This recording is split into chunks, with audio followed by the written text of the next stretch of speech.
যদি ডাক্তাররা জেনেরিক নাম লিখে দেয় তখন রোগী যাবে ফার্মেসিতে এবং ওই ফার্মেসি থেকে ঠিক করা হবে কোন কোম্পানির ওষুধ দেয়া হবে। আর বাজারে আছে ৩০০+ কোম্পানি, আর ম্যাক্সিমাম কোম্পানি চায়নার রিজেক্টেড অথবা সি গ্রেড র ম্যাটেরিয়ালস দিয়ে প্রোডাক্ট তৈরি করে এবং কোয়ালিটি কন্ট্রোল ছাড়া। এবং যে র ম্যাটেরিয়ালসগুলো মিড ফুডে অহরহ পাওয়া যাচ্ছে, এই কোম্পানিগুলো ফার্মেসিকে ৫০ থেকে ৬০% প্রফিট দিয়ে সেল করে, এবং যেখানে ভালো কোম্পানিগুলো ১২%-এর বেশি প্রফিট ফার্মেসিকে দিতে পারে না।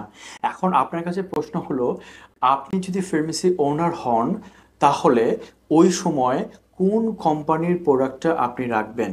১২% প্রফিট হয় এরকম কোনো কোম্পানির মেডিসিন রাখবেন, নাকি ৫০ থেকে ৬০% প্রফিট হয় এরকম কোম্পানির মেডিসিন আপনি রাখবেন? ডক্টর তো জেনেরিকেই লিখে দিচ্ছে, আপনি যদি জেনেরিকটা মিলায় যে কোনো কোম্পানির মেডিসিন তাকে দিবেন এবং ওই পেশেন্ট সেই মেডিসিন নিয়েই চলে যাবে। আর যখন আপনি ৫০ থেকে ৬০% প্রফিট দেয় এরকম কোম্পানির মেডিসিন রাখবেন, সেই কোম্পানির মেডিসিনগুলো কার্যত খুব একটা কার্যকর না এবং অনেক ক্ষেত্রে ক্ষতির কারণ হয়ে দাঁড়ায়। অনেক সময় ওষুধে রোগীর জীবন চলে যেতে পারে।